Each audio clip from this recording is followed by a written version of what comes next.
Voy a abrir una celda de estas. Entonces, no sé si vos tenías alguna idea. Vamos a suponer que tengo el número n acá, que es 2420, después probamos con otro, y lo quiero factorizar, ¿no? Y tengo una lista de primos. Vamos a hacer una lista de primos que, usando lo que había puesto por acá, ahí va, una lista de primos, vamos a considerar los primos menores que el n que tengo, ¿está? Si querés. Por lo que te decía, que no tiene sentido de intentar dividir n entre un número primo mayor que n, porque entre cualquier número mayor que n no va a ser divisible n. Entonces vamos a generar la lista de primos menores que n, menos iguales que n, ¿tá? O sea, estos son todos los números primos entre 1 y n. Sabemos que los factores primos de n van a ser números primos y menores o iguales que n. Entonces, la lista de primos que necesito para ir probando a dividir, seguro que es menor o igual que n, los primos que están en esa lista. Vamos a ver qué es esa lista. No me la muestro. Porque no le pedí que me la mostrara. Ahí va. A priori, en principio serían todos estos primos con los que tengo que probar ir dividiendo. En realidad no vamos a precisar todo esto. Pero es como una cota superior que con esta lista de primos ya sabemos que estamos tranquilos que va a ser suficiente para encontrar los factores primos de n. ¿Tá? Pero tenemos la lista de primos. Entonces, la idea, o yo tenía en mente por lo menos, es, o sea, imitando el algoritmo que hicimos recién para 2420, tratando de generalizarlo, vos lo que tenés que hacer es, para cada primo de esta lista, dividir el número que tenés, inicialmente el n, entre la mayor potencia de ese primo que puedas, ¿no? Entonces vamos a poner, por ejemplo, vamos a intentar, para cada primo,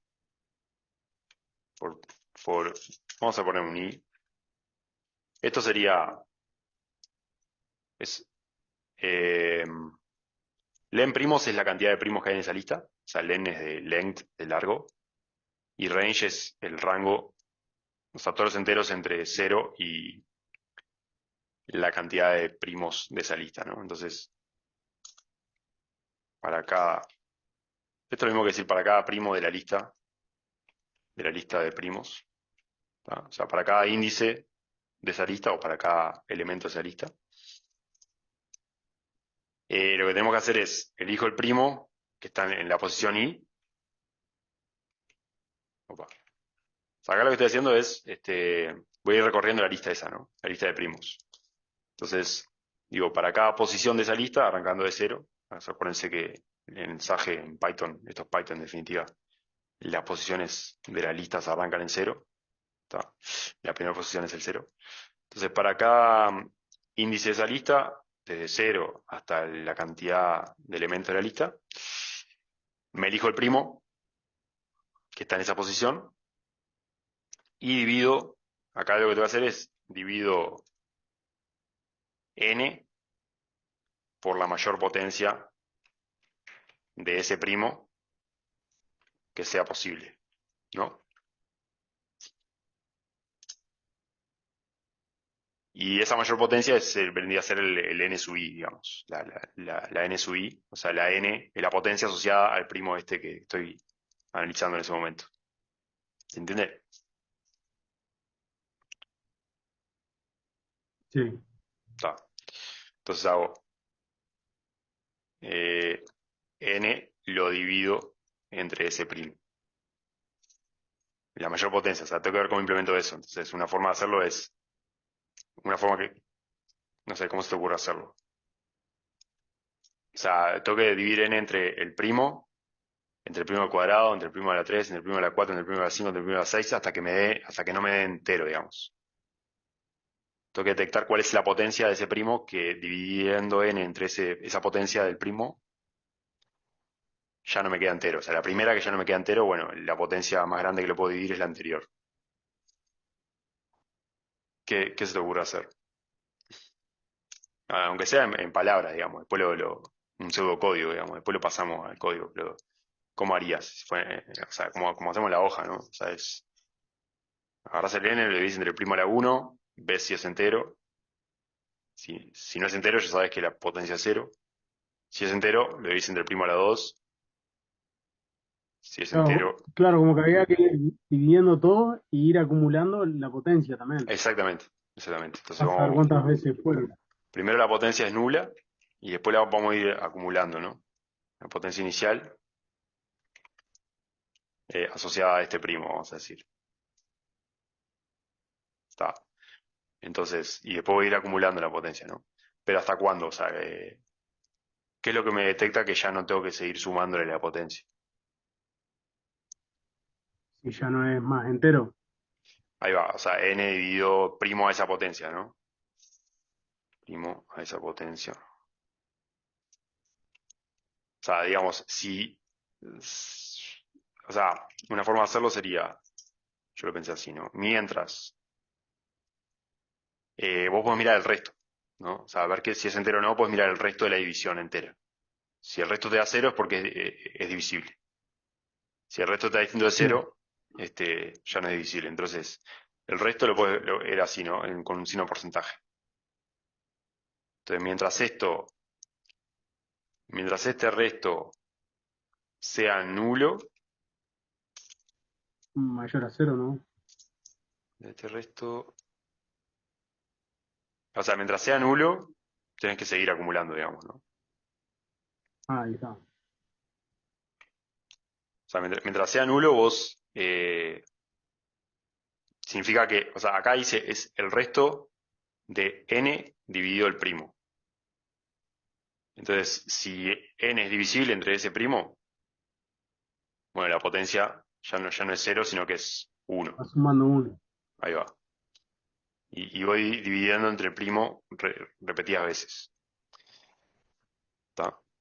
Entonces, acá la potencia va a ser potencia más uno. Y además, n lo cambio por n dividido el primo, ¿no? O sea, divido n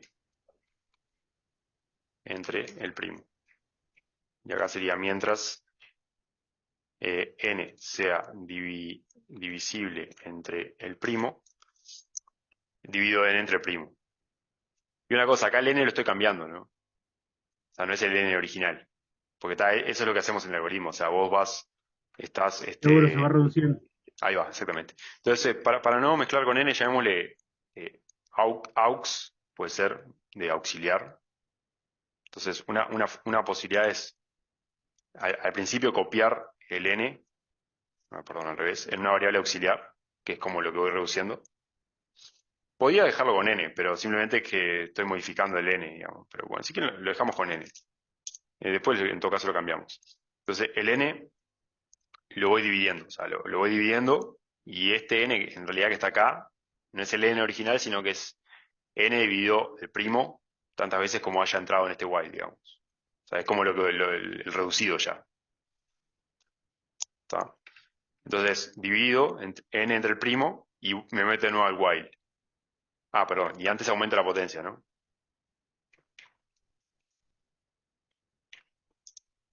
Acumulo, incremento la potencia asociada a este primo.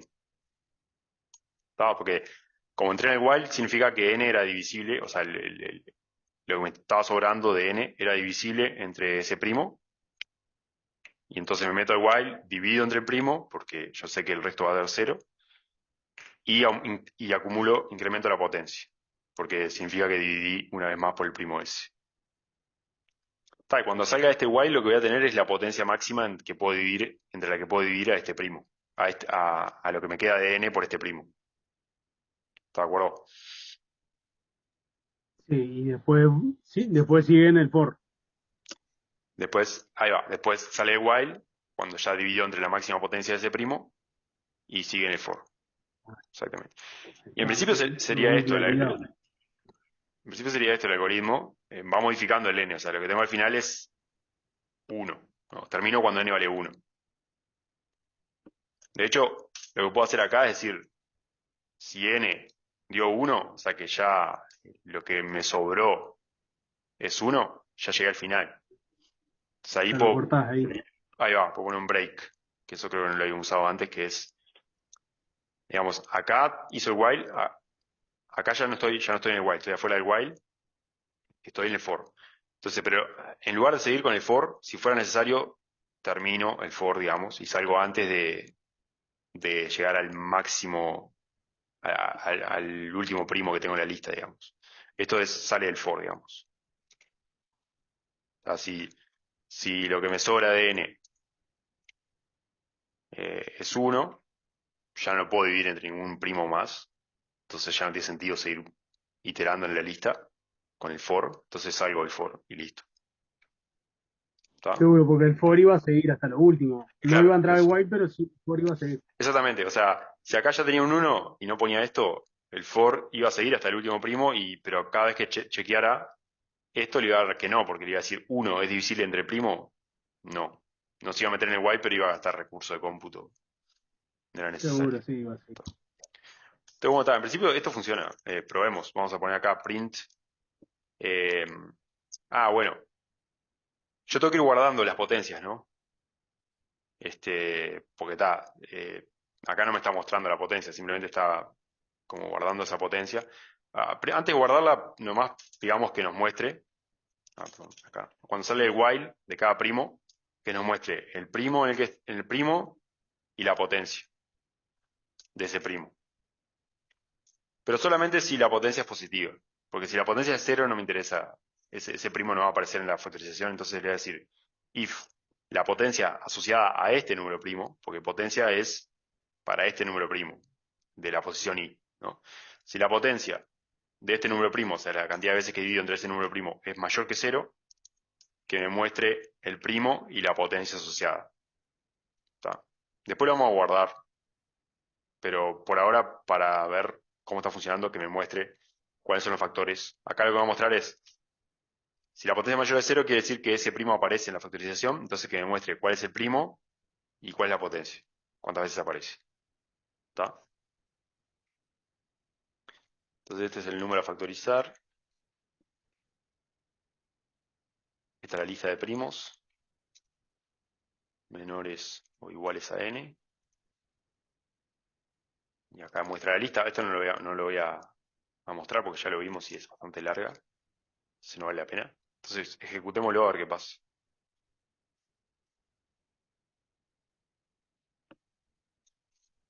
Bueno, acá no sé, está medio el formato, digamos, que lo pusimos, no está muy bueno, pero básicamente me está diciendo que el primo número 2, ¿no? Porque acá le pido que primero me escriba el primo y después la potencia, aparece con una potencia de 2. El primo número 5 aparece con una potencia de 1 y el 11 con una potencia de 2, que es efectivamente lo que nos quedaba, ¿no? O sea, esto estaría diciendo que 2 elevado a la 2 por 5 elevado a la 1 por 11 elevado a la 2 me debería dar 2420. Chequémoslo. Seguro, Dario lo que tiene que dar, está bien. Perfecto, da 2420. Ordenarlo un poco nomás.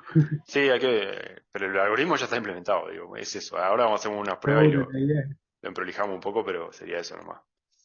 Entonces, una forma que se me ocurre, que me parece que estaría bueno acá, es usar una estructura de datos que se llama diccionario, que en lugar de ser una lista, se llama diccionario, porque podríamos guardarlo como en una lista esto, pero es como que necesitaríamos dos listas, tipo una lista que me dice cuáles son el primo que aparece y otra lista que me dice cuál es la potencia.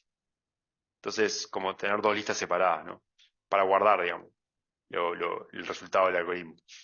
Otra forma, que es la que me parece que es mejor para este caso, es lo que se llama una estructura de datos, que es un diccionario, que no es una lista, es un diccionario, que lo que hace es, te guarda, es como que si fuera un diccionario de los que buscas palabras, que te dice, esta palabra tiene este significado. Entonces acá sería, este primo tiene esta potencia. Este primo tiene esta potencia. Este primo tiene esta potencia. Entonces está. Voy a hacerlo y ahí van a ver cómo es el tema del diccionario. Sería así. Acá, antes de arrancar, voy a definirme, mm, digamos, unos factores, llamémosle, al diccionario. Y lo defino un diccionario vacío se define así, con unos corchetes, con unas llavecitas, tipo de conjunto. Es un diccionario con los factores y sus potencias. O sea, los factores primos que aparecen y sus potencias. Ahí me defino el diccionario, es una estructura de datos. Y lo que voy a hacer es, acá, en lugar de que me lo imprima, que me lo guarde en el diccionario. Entonces, para guardar en el diccionario es, si la potencia es positiva, lo voy a guardar en el diccionario. Porque tal, los factores que tengan potencia cero no vale la pena guardar en el diccionario. Entonces, para guardar en el diccionario, lo que yo le digo, lo que yo hago es un poco distinto a las listas, pero muy parecido. Lo que le digo es factores. La palabra, le tengo que decir, la palabra, como pensándolo la analogía con un diccionario que uno busca palabras y el significado, o al diccionario le decís, esta palabra tiene este significado, ¿no? Una correspondencia. Entonces, este primo tiene este factor, en definitiva. Eso es lo que estoy diciendo. Le estoy diciendo, en el diccionario de factores, en la palabra primo tiene este significado. O sea, el primo tiene esta potencia. Digamos, es una correspondencia, ¿no? En lugar de una correspondencia como una lista que es tipo, esta ubicación tiene este valor, acá le digo, este nombre o este primo, este factor primo tiene esta potencia. Veámoslo cómo queda. Acá le voy a pedir que imprima el diccionario. Print factores. ¿Está? Entonces, ahí va. Entonces ahí queda un poco mejor porque es el diccionario. Me dice, la potencia 2, dos puntos, tiene esta potencia. O sea, el primo 2 tiene esta potencia. El primo 5 tiene esta potencia. El primo 11 tiene esta potencia. Está. Te queda un poco más prolijo. Digamos, es como sería como una lista con una correspondencia que en lugar de la posición del índice tal valor es tal primo, tal potencia, tal primo, tal potencia, tal primo, tal potencia. ¿Está? Digo, lo puedo guardar de otra forma, como quiera, pero no importa. La cuestión es que logramos para cada número primo encontrar su potencia. ¿Está? Y sería esto nomás. Ponemos algún otro. Lo que podemos hacer, que está interesante, bueno, hagamos lo que hacemos siempre, que es guardar, definir una función con este código. ¿Está? Vamos a definir una función que sería factorizar, o factores primos, no sé, factores primos, llamémosle. Y yo le paso el número natural n y ejecuta este código. Y lo que retorna es los factores. ¿Está? Esa es la función. Ah, bueno, le tengo que pasar eso y le tengo que pasar la lista de primos, ¿no? O no, no tengo por qué pasársela como, se la puedo pasar como argumento o directamente la puedo poner como parte de la función, que al principio de la función calcule la lista de primos entre 1 y n, donde n es el parámetro que le pasé. Ese sería definir la función, sería función que calcula los factores primos de n y sus potencias. ¿Está? Y acá, ahí definí la función y acá la llamo, ¿no? Entonces, es el n en que quiero llamar la función y la llamo con ese n. Está. Y comparemos esto con la función de Sage, que es factor. ¿Está? La nuestra se llama factores primos y la de Sage se llama factor. Y que imprima los dos y comparemos si son iguales. Debería serlo. Como una forma de chequear que con algunos valores que es correcto lo que hicimos. ¿Está? A ver. Vamos a hablar primero con este valor. Esta es la nuestra. Nos dio el 2 tiene una potencia de 2, el 5 una potencia de 1. Sage lo escribe de esta forma. Y el 11 una potencia de 2. También podemos hacer un número cualquiera, no sé, el que está en el práctico acá.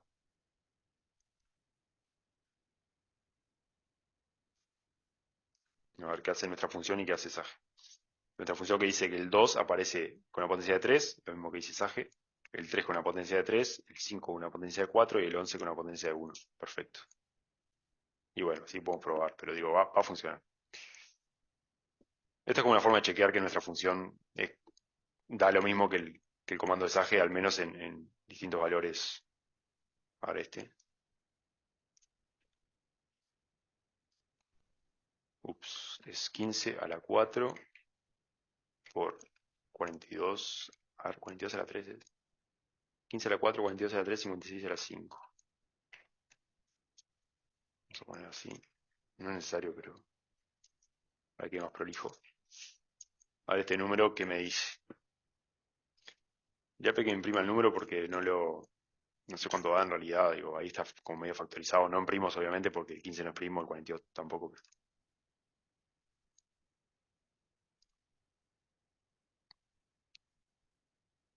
Uf, este demora un cachito, ¿eh? Este es el número primo, perdón, el número que quiero factorizar. Ahí está corriendo nuestra función, que seguramente sea la que demore más, porque esta función de Sage debe estar más optimizada, digamos. Y el nuestro es como demora Demasiado bastante. bueno. Está grandioso el número. Sí, sí, sí. Fua. Digo, por la duda, claro que la idea del práctico no es que ustedes hagan todo este producto y después empiecen a factorizar, sino que la idea es, ya que lo tienen escrito así semifactorizado, digamos, es que factoricen el 15 por un lado, el 42 por otro lado, el 56 por otro lado, y después tomen la potencia y ahí ya les queda factorizado. Aclaro por la duda. Claro, como que cuando tenés producto tenés que aprovecharlo, digamos. Sí, claro. Aclaro por la duda, no vayan a hacer que hagan todo el producto y después empiecen a factorizarlo porque se van a morir. Bueno, como puedes ver, vamos a probar si el factor de Sage lo hace. Voy a comentar la nuestra. No sé si no puedo parar a esto. A menos que recargue la página. Ups, perdón. Está. Podemos hacer una cosa, voy a copiar esto. Sí, te iba a decir copiar el código por las dudas y Por la después duda. recargar. Un poquito. Me lo voy a guardar en text editor. Ahí va. Vamos a recargarlo. Está. Y veamos si es así. Yo creo que el comando factor va a demorar muy poco. O sea, no está el nuestro de por medio, digamos. Digamos. Ahí va. Está. Y el comando factor lo hizo rapidísimo. Porque obviamente no está usando el mismo algoritmo, o por lo menos si está usando el mismo algoritmo, lo está usando de forma optimizada, Más digamos. eficiente, sí. Sí, claro. No es la idea, Sí. acá no es la idea. Entonces lo podemos hacer interesante, ya que estamos, no con este, pero con otro número, bajémosle un cacho de esto, es ver cómo medir los tiempos con Sage, que eso puede estar interesante también, ¿no? Comparar una implementación de una función, de un algoritmo, con otro algoritmo, compararlo en términos de los tiempos, para ver cuál puede ser mejor en ese sentido. Entonces, una forma de medir tiempos es, tenemos que importar una librería que es time, que es para medir el tiempo. Y entonces, vos lo que puedes hacer es, si querés imprimir como una primera idea del tiempo, no es lo más exacto esta medida del tiempo, pero porque en cada ejecución puede demorar un poco distinto de una a otra, pero digamos el tiempo de una ejecución en cada caso. Entonces, uno arranca la medida del tiempo con time.time, acá inicia la medida del tiempo. Con esto inicio la medida del tiempo y también termino la medida del tiempo. O sea que esto me dice, cuando yo ejecuto este comando me dice el tiempo en ese momento desde, no sé, desde cierta época. Y acá me dice el tiempo en ese momento desde cierta referencia. Imagínense que esto me dijera el tiempo del 1 de enero del año 2000. Y esto también.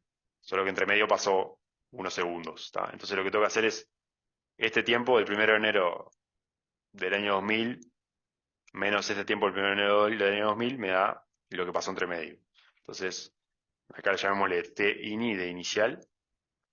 Y entonces acá el t final sería el tiempo el tiempo actual menos el tiempo inicial. O sea, el tiempo antes de que yo ejecutara esta función. ¿Tá? O sea, ese t final es la diferencia entre el tiempo en este momento, que estoy acá en el cursor, versus el tiempo antes de ejecutar la función. O sea, esa diferencia me da el tiempo que pasó entre el tiempo que demoró en ejecutar la función.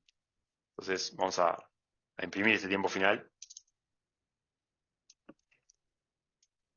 Y ese es el tiempo de nuestra función. Y hacemos lo mismo con la otra. Es el tiempo inicial, el tiempo final y va a medir en ambos casos el tiempo de cada función, digamos. ¿Tá? Entonces, ahora le saqué un factor ahí para ver si, vamos a hacerlo más chico de 8 por la duda que todo se rompa. A ver si funciona, si le da el tiempo al nuestro.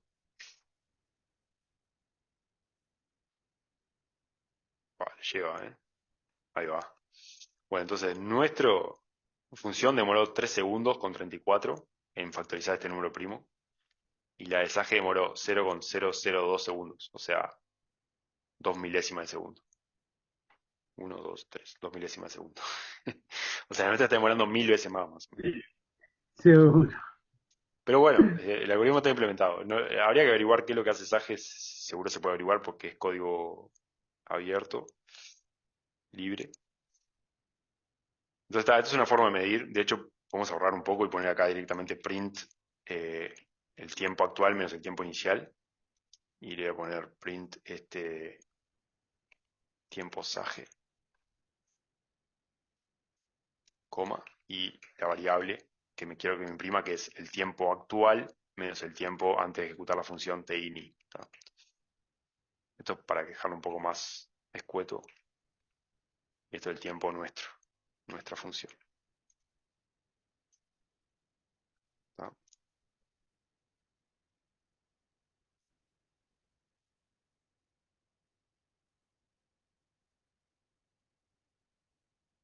Ahí va. Tiempo de nuestra función, 3,73 segundos. Tiempo Sage, 0,005. Viste que ahora demora un poquito más. Es lo que te decía, que en realidad para vos medir el tiempo no lo medís en una sola ejecución, porque tal, la computadora está haciendo otras cosas, puede demorar un poquito más en cada ejecución, depende de lo que esté haciendo, la carga que tenga. Entonces, tal, lo que tendrías que hacer, digamos, si quisieras algo más exacto, es hacer muchas ejecuciones y promediar, por ejemplo. Pero está, eso ya, si fuera a hacer un informe o algo de eso.